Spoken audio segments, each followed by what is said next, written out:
Hi friends, ఎలా ఉన్నారు? I think you are all good. ఐ థింక్ మీ అందరూ బాగున్నారు అనుకుంటున్నాను. సో ఈరోజు మనం 7th క్లాస్ సాంఘిక శాస్త్రం పాఠం 11 అయినటువంటి కొత్త రాజ్యాలు రాజుల గురించి టెస్ట్ 11 అయితే కండక్ట్ చేసుకోబోతున్నాం. ఈ ఎగ్జామ్లో ఎవరైతే మనం కొత్తగా మన ఛానల్ని మన వీడియోస్ని ఎవరైతే కొత్తగా చూస్తున్నారో వారు దయచేసి సబ్స్క్రైబ్ చేయండి, లైక్ చేయండి, అలాగే మీ ఫ్రెండ్స్ అందరికీ కూడా షేర్ చేయండి. సో ఎప్పట్లాగే ఈ ఎగ్జామ్లో కూడా 20 బిట్లు లెసన్ వైజ్గా లెసన్కి సంబంధించి సోషల్ సంబంధించి ఉంటుంది. అలాగే 10 బిట్స్ వచ్చేసి బేసిక్ గ్రామర్ కింద 10 బిట్స్ అడగడం జరుగుతుంది. సో టోటల్గా 30 బిట్స్ ఎగ్జామ్లోకి అయితే వెళ్దాం. సో ఫస్ట్ క్వశ్చన్ స్క్రీన్ మీద చూడండి. రాష్ట్రకూటులు మొదట ఎవరి దగ్గర సామంతులుగా పనిచేశారు? ఆప్షన్ 1 కాకతీయులు, ఆప్షన్ 2 చాళుక్యులు, ఆప్షన్ 3 మౌర్యులు, ఆప్షన్ 4 మహమ్మదీయులు. సో కరెక్ట్ ఆప్షన్ ఏదైతే ఉందో కామెంట్ అయితే చేయండి.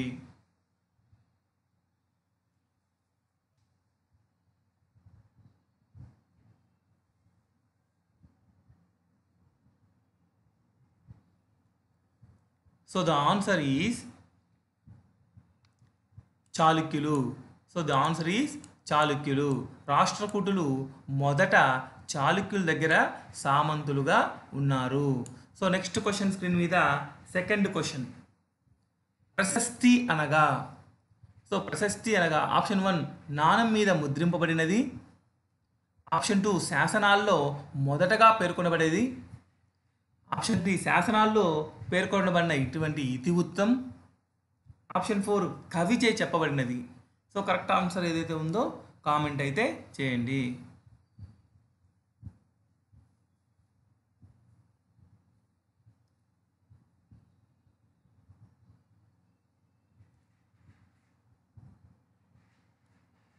So the answer is second one. శాసనాల్లో మొదటగా పేర్కొనబడిన దాన్ని మనం ప్రశస్తి అంటాం. శాసనాల్లో మొదటగా ముందుగా ప్రచురించేదాన్ని చెప్పేదాన్ని ప్రశస్తి అంటాం. సో నెక్స్ట్ క్వశ్చన్ స్క్రీన్ మీద థర్డ్ క్వశ్చన్. చాళుక్య ప్రభువును తొలగించి హిరణ్యగర్భ అనే సంస్కారం నిర్వహించి క్రతువు ద్వారా క్షత్రియుడుగా మారిన రాజు?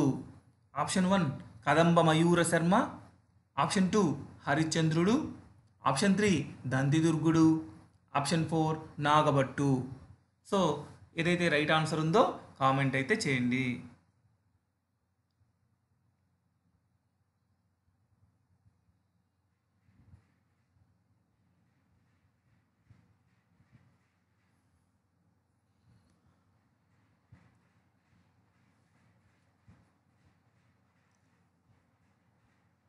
So the answer is దంతిదుర్గుడు.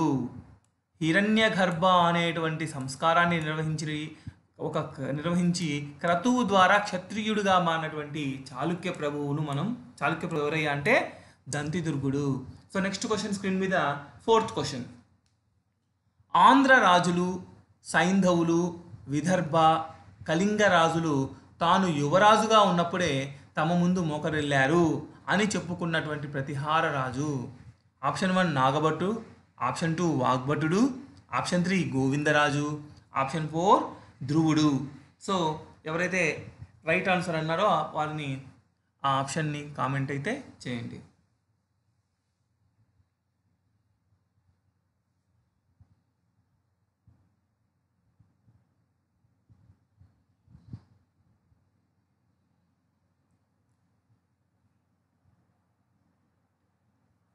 So the answer is first one Nagabhata.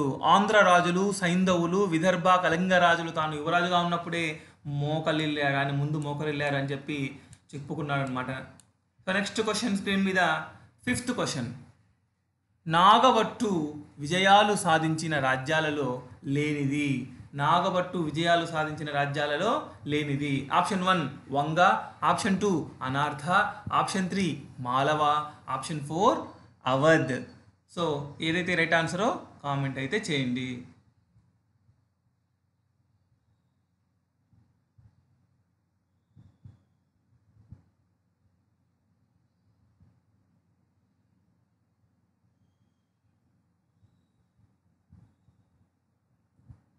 So the answer is fourth one, Awadh. Nagabhatta విజయాలు సాధించినటువంటి రాజ్యాలలో లేనిది అవధ్. వంగ వచ్చేసి బెంగాల్లో ఉంటుంది, బెంగాల్లో ఒక భాగం. అనార్ధ వచ్చేసి గుజరాత్లో ఒక భాగము.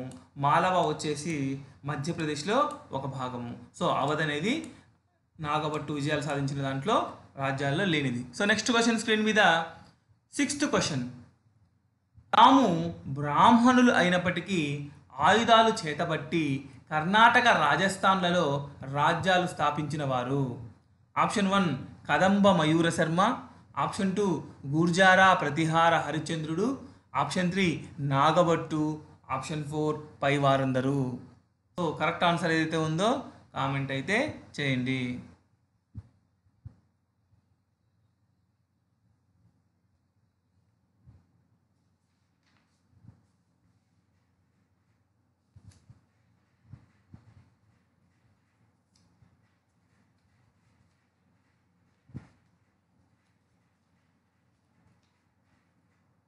So the answer is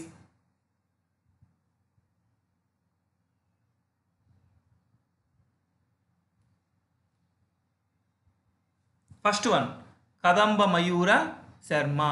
So next question screen మీద 7th question. త్రైపాక్షిక కూటమి అనగా ఆప్షన్ 1 కనౌజ్ ప్రాంతం, ఆప్షన్ 2 గుర్జారా ప్రతిహారాలు, ఆప్షన్ 3 రాష్ట్రకూటులు, ఆప్షన్ 4 త్రైపాక్షిక కూటమి అనగా కనౌజ్ ప్రాంతం, గుర్జారా ప్రతిహారాలు, రాష్ట్రకూటులు, పాల వంశపు రాజులు శతాబ్దాలుగా పోరాడుట, ఆప్షన్ 2 ముస్లిం పాలకులపై పాలరాజులు పోరాడుట, ఆప్షన్ 3 రాజులు వ్యతిరేకంగా రైతులు వ్యాపారాలు బానిసలుగా పోరాట, పైవన్నీ. 4th వన్ పైవన్నీ. సో కరెక్ట్ ఆన్సర్ని కామెంట్ అయితే చేయండి.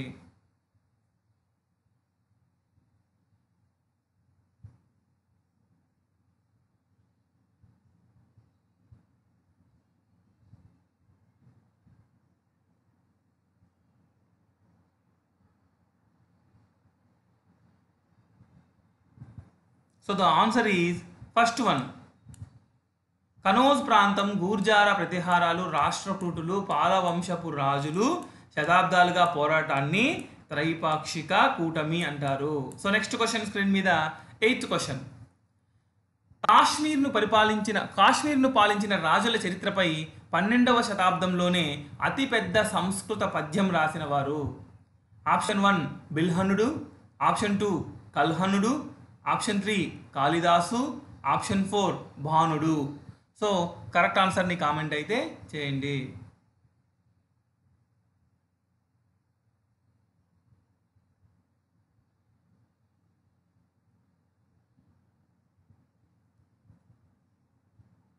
So the answer is second one, కల్హనుడు. కాశ్మీర్ను పరిపాలించినటువంటి రాజుల చరిత్రపై 12వ శతాబ్దంలోనే ఒక పెద్ద సంస్కృత పద్యం రాసినటువంటి వారు కల్హనుడు. సో నెక్స్ట్ క్వశ్చన్ స్క్రీన్ మీద 9th క్వశ్చన్. ఆల్ బెరూని అనే పండితుడికి భారత ఉపఖండం గురించి రచనలు చేసే పని అప్పగించిన వారు ఎవరు? Option 1 Ghori Mohammad, option 2 Mohammad Ghazni, option 3 Babur, option 4 Akbar. So correct ఆన్సర్ని కామెంట్ అయితే చేయండి.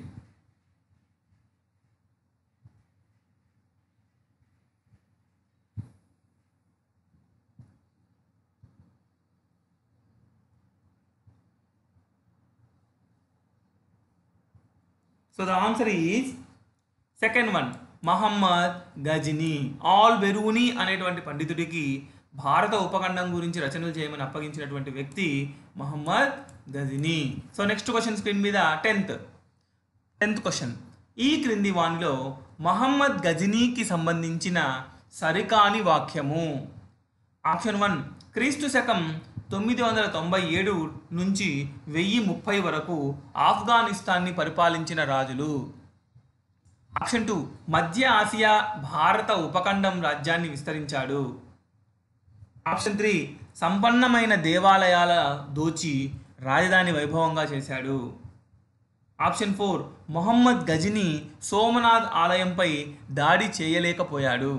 సో కరెక్ట్ ఆప్షన్ ఎంచుకొని కామెంట్ అయితే చేయండి.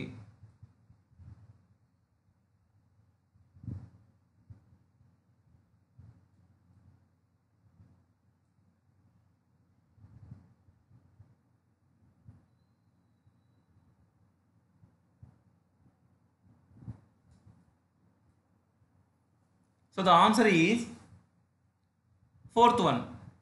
మొహమ్మద్ గజనీకి సంబంధించి సరికాని వాక్యం ఏంటంటే మొహమ్మద్ గజనీ సోమనాథ్ ఆలయంపై దాడి చేయలేకపోయాడనేది సరికానటువంటి option. So next question screen మీద 11th question.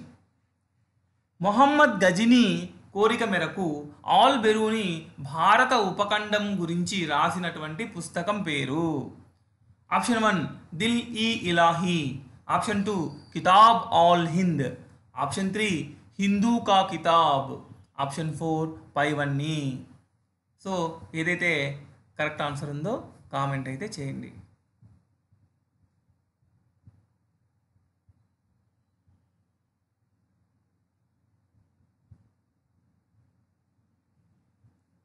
So the answer is second one, Kitab al Hind. Kitab al Hind అనేటువంటి పుస్తకాన్ని భారత ఉపఖండం గురించి రాసినటువంటి పుస్తకం ఆల్ బెరూని రాశాడు. So next question 12th question screen మీద. బ్రాహ్మణులకు రాజులు భూదానం చేసి వీటిపై నమోదు చేసి ఇచ్చేవారు. భూదానం చేసి వీటిపై నమోదు చేసి ఇచ్చేవారు. ఆప్షన్ 1 కాగితంపై, ఆప్షన్ 2 వస్త్రంపై, ఆప్షన్ 3 రాగి ఫలకంపై, ఆప్షన్ 4 శాసనాలపై. సో కరెక్ట్ ఆన్సర్ని ఏదైతే ఉందో కామెంట్ అయితే చేయండి.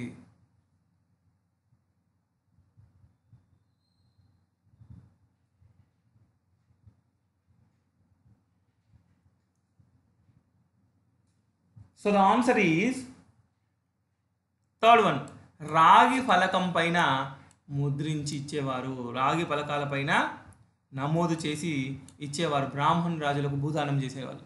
So next question 13th question screen మీద. క్రింది వారిలో ఢిల్లీ, అజ్మీర్ ప్రాంతాలను పాలించిన వారు. ఆప్షన్ 1 చాణుక్యుడు, ఆప్షన్ 2 రాష్ట్రకూటులు, ఆప్షన్ 3 చహమనులు, ఆప్షన్ 4 మొహమ్మదులు. సో కరెక్ట్ ఆన్సర్ని కామెంట్ అయితే చేయండి.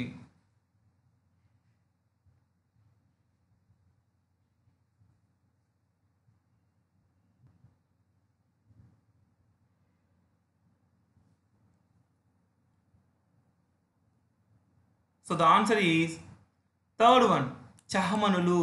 క్రింది వారిలో అనగా చహమనులు ఢిల్లీ, అజ్మీర్ ప్రాంతాలను పాలించినటువంటి రాజులు. So next question 14th question screen మీద. ఈ క్రింది వాణిలో సరైన వాక్యం. ఆప్షన్ 1 1191 మహమ్మద్ గోరీ చౌహాన్ వంశస్థుడైన 3వ పృథ్వీరాజ్ చేతిలో ఓడిపోయాడు. మొహమ్మద్ గోరీ చౌహాన్ వంశస్థుడైన 3వ పృథ్వీరాజ్ చేతిలో ఓడిపోయాడు. సో రెండవ ఆప్షన్ 1192లో పృథ్వీరాజ్ మహమ్మద్ గౌరీ చేతిలో ఓడిపోయాడు. ఆప్షన్ 3 గుజరాత్లోని చాళుక్యులు పశ్చిమ ఉత్తరప్రదేశ్లోని గహద్వలు చౌహాన్లను వ్యతిరేకించాయి. ఆప్షన్ 4 పైవన్నీ సరైనవి. సో కరెక్ట్ ఆన్సర్ని కామెంట్ అయితే చేయండి.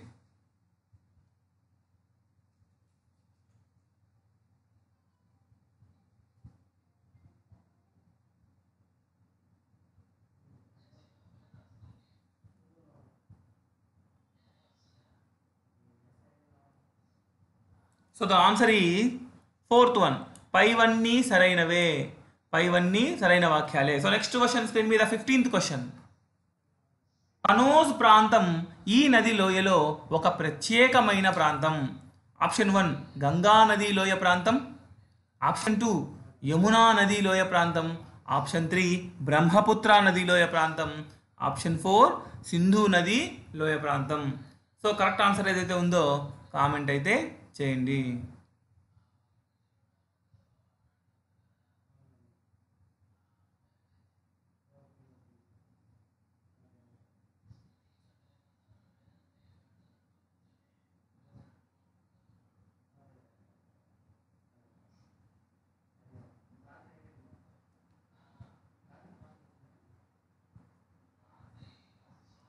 So the answer is first one, Ganga నది లోయ ప్రాంతం. కనౌజ్ ప్రాంతం గంగా నది లోయ ప్రాంతంలో ఒక ప్రత్యేకమైన ప్రాంతం. సో నెక్స్ట్ క్వశ్చన్ స్క్రీన్ మీద 16th క్వశ్చన్. రాష్ట్రకూటుల నాటి ఎల్లోరాలోని 15వ నెంబరు గుహలో ఏ దేవుని చిత్రం కనిపిస్తుంది? ఆప్షన్ 1 పరమేశ్వరుడు, ఆప్షన్ 2 వెంకటేశ్వరుడు, ఆప్షన్ 3 నరసింహస్వామి, ఆప్షన్ 4 ఏది కాదు. సో కరెక్ట్ ఆన్సర్ని కామెంట్ అయితే చేయండి.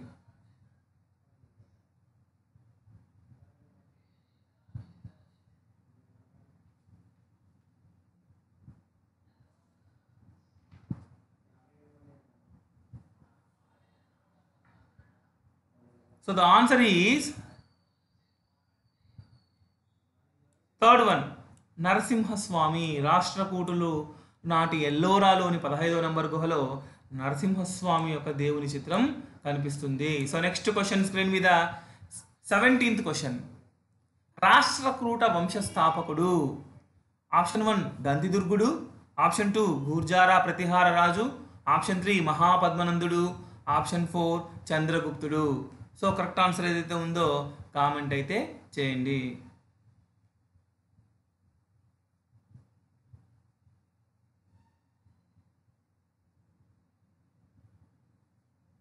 So the answer is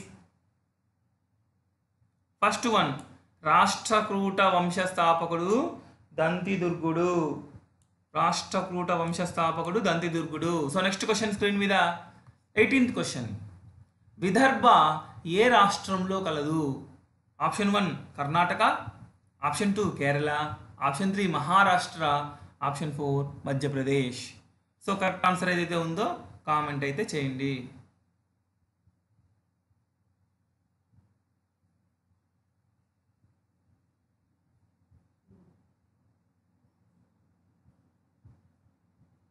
so the answer is third one, Maharashtra. Vidarbha మహారాష్ట్రలో కలదు. So next question 19th question screen మీద. తంజావూరు పట్టణాన్ని నిర్మించినది? ఆప్షన్ 1 విజయాలయుడు, ఆప్షన్ 2 రాజరాజ 1, ఆప్షన్ 3 రాజేంద్రుడు, ఆప్షన్ 4 దంతిదుర్గుడు. సో కరెక్ట్ ఆన్సర్ని కామెంట్ అయితే చేయండి.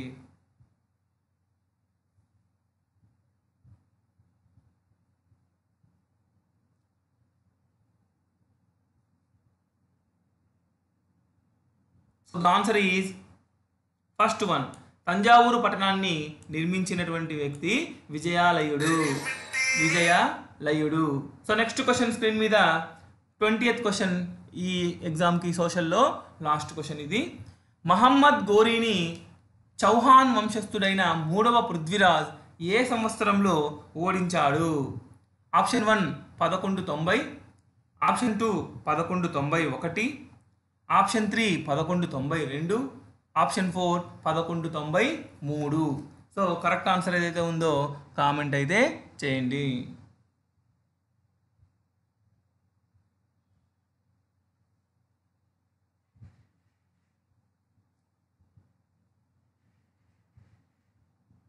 So the answer is second one, 1191లో మహమ్మద్ గోరీ చౌహాన్ వంశస్థులైన 3వ పృథ్వీరాజ్ని ఓడించడం జరిగింది. సో నెక్స్ట్ మనం ఇంగ్లీష్లోకి వెళ్దాం. ఇంగ్లీష్లో మొదటి క్వశ్చన్ అయినటువంటిది 21 స్క్రీన్ మీద. Find the wrongly spelt word. First option joyful, second option after, third option revert, fourth option fallible. So correct option ఏదైతే ఉందో కామెంట్ అయితే చేయండి.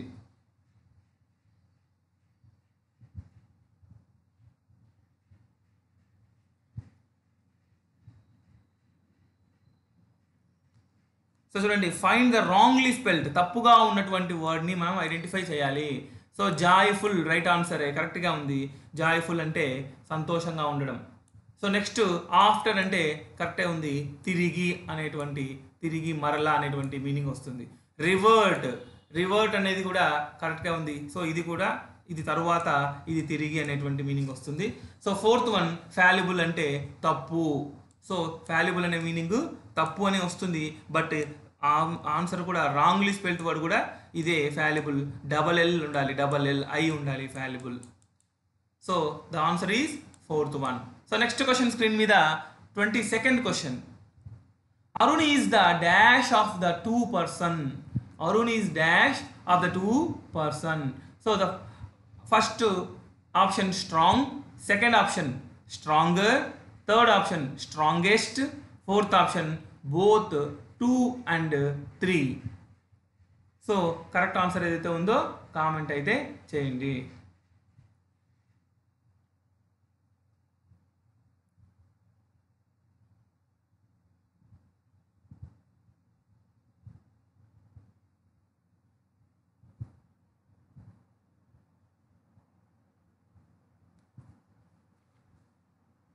So the answer is fourth one. ఎందుకంటే ది అనేటువంటిది ఎప్పుడు కూడా సూపర్లేటివ్ డిగ్రీ ముందు మనం చూసుకోవాలి. ఇది డిగ్రీస్ ఆఫ్ కంపారిజన్లో ఒక పాయింట్.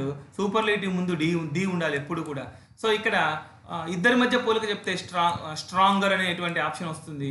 సో ఇక్కడ అరుణ్ అండ్ ఇద్దరి మధ్య చెప్తున్నారు. సో ఇక్కడ ఇది కూడా రైట్ ఆన్సరే వస్తుంది. సో అందువల్ల బోత్ 2 and 3 స్ట్రాంగ్, స్ట్రాంగెస్ట్ ఏదైనా మనం యూజ్ చేయొచ్చు అనమాట ఇక్కడ. సో నెక్స్ట్ క్వశ్చన్ స్క్రీన్ మీద 23rd question. She has a car, make a negative sentence. Negative సెంటెన్స్ని చేయాలి. Option 1 she doesn't has a car. Option 2 she doesn't have a car. Option 3 she has not a car. Option 4 she has no car. So correct ఆప్షన్ని comment అయితే చేయండి.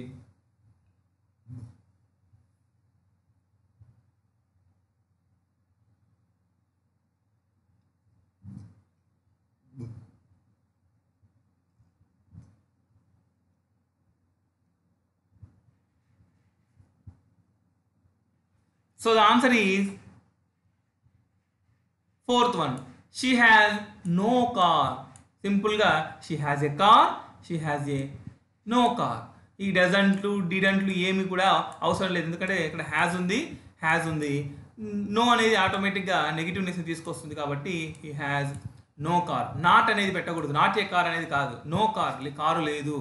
Not a car అనే meaning not అనేది ఇక్కడ రాదు. So next question screen మీద 24th question. It's getting dark. Here of the word getting is option 1 regular verb, option 2 finite verb, option 3 causative verb, option 4 incausative verb. So right answer ni comment అయితే చేయండి.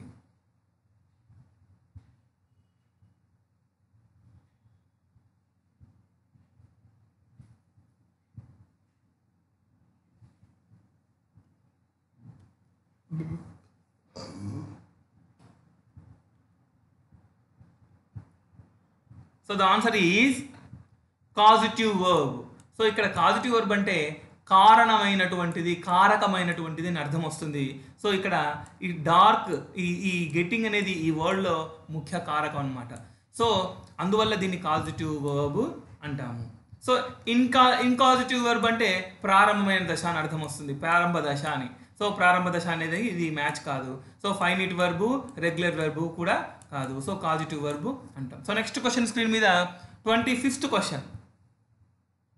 Pawan is good at teaching. Here teaching is option 1 gerund, option 2 participle, option 3 past participle, option 4 present participle. So correct ఆన్సర్ని comment అయితే చేయండి.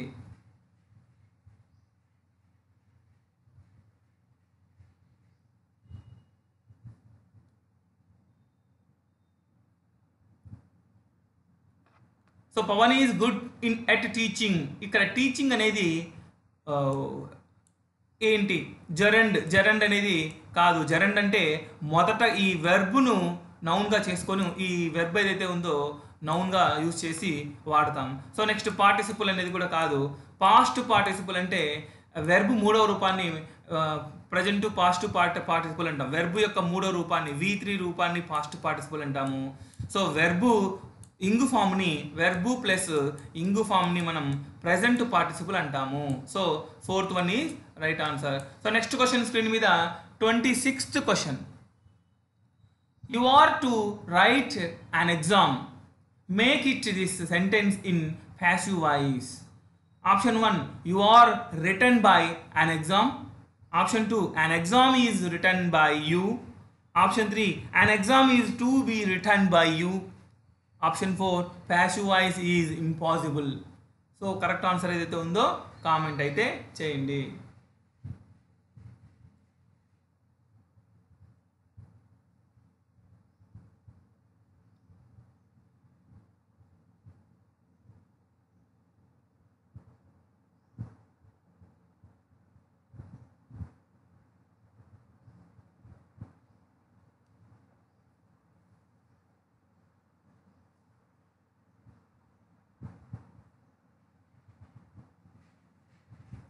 So the answer is చూడండి, you are written by అనేది అసలు you అనేది subject కాదు, ఇది కాదు. ఇక్కడ సబ్జెక్ట్ ఆబ్జెక్ట్, ఆబ్జెక్ట్ సబ్జెక్ట్ కావాలి. సో ఇది wrong. And exam written by you, ఇది కూడా అన్ ఎగ్జామ్ ఈజ్, ఇక్కడ ఆర్ ఉంది, exam is written by you, ఇది కూడా కాదు. And exam to be written by you, ఇక్కడ ఇది third one is right answer. ఈ పాసివ్ వాయిస్ అనేది లేకుండా ఉండదు. So third one is right answer. So next question 27th question. Time pass by, here by is, ఇక్కడ by అంటే ఏంటి? Option 1 adverb, option 2 preposition, option 3 adjective, option 4 interjection. So correct answer ఏదైతే ఉందో comment అయితే చేయండి.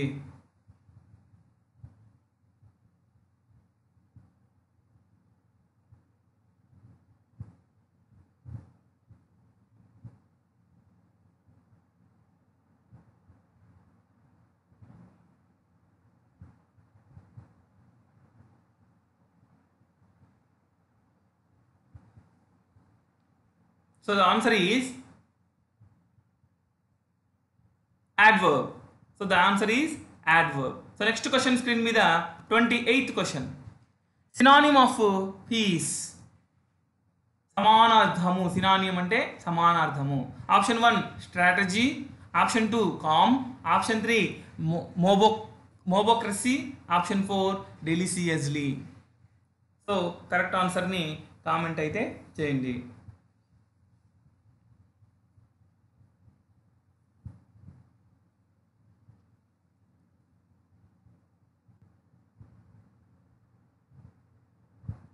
సో చూడండి, synonyms అంటే సమానార్థము, piece అంటే ఇక్కడ ప్రశాంతము అన్నమాట, శాంతి అనే అర్థం ఇక్కడ వస్తుంది. సో శాంతి, ప్రశాంతం అనేటువంటి అర్థము ఇక్కడ. స్ట్రాటజీ అంటే ఏమంటాం మామూలుగా? వ్యూహము, పన్నాహము అంటాం. సో స్ట్రాటజీ అనేది కరెక్ట్ అయినటువంటి ఆన్సర్ కాదు. సో నెక్స్ట్ కామ్ అంటే ప్రశాంతము అని, సైలెంట్గా ఉండడం అని ఇక్కడ. సో ఇది correct answer. So next third one చూడండి, మొబోక్రసీ అంటే అస్వస్థత గురి కావడం, అస్వస్థత సరిగా లేకపోవడం, ఆరోగ్యం సరిగా ఉండకపోవడం, అస్వస్థత. నెక్స్ట్ ఫోర్త్ వన్ డెలిసియస్లీ అంటే రుచికరమైనటువంటి అనేటువంటి మీనింగ్ వస్తుంది. So first one, third one, fourth one wrong. Second one calm అనేది దీనికి సినానిమ్గా చెప్పుకోవచ్చు. సో నెక్స్ట్ క్వశ్చన్ స్క్రీన్ మీద 29th question. I didn't go to the party dash I was feeling a bit tired. So option 1 because, option 2 however, option 3 although, option 4 so ఇక్కడ ఉండేటువంటి conjunctions ఏవైనాయో correct అయినటువంటి కంజంక్షన్ని మనం అక్కడ suit చేయాలి.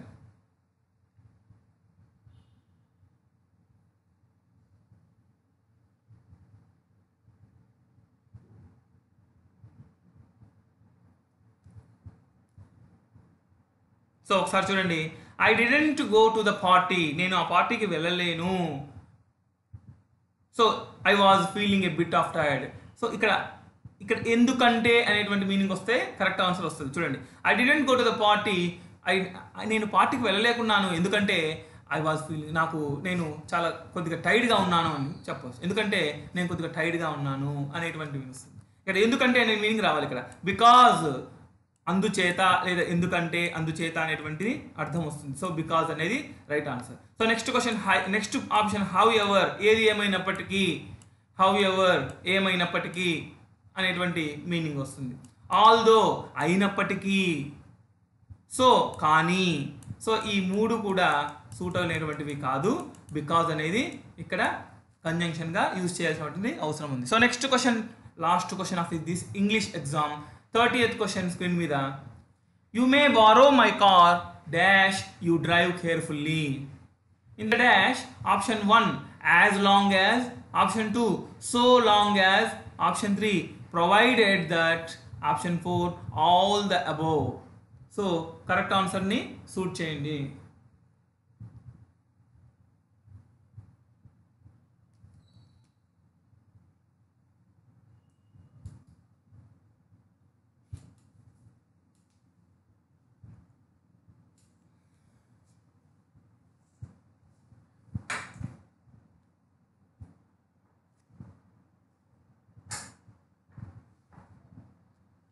So the answer is, చూడండి, you may borrow my car, నా car నువ్వు తీసుకెళ్తున్నావు, యాజ్ లాంగ్ యాజ్, దాంతోపాటు యూ డ్రైవ్ కేర్ఫుల్లీ, జాగ్రత్తగా నడుపు.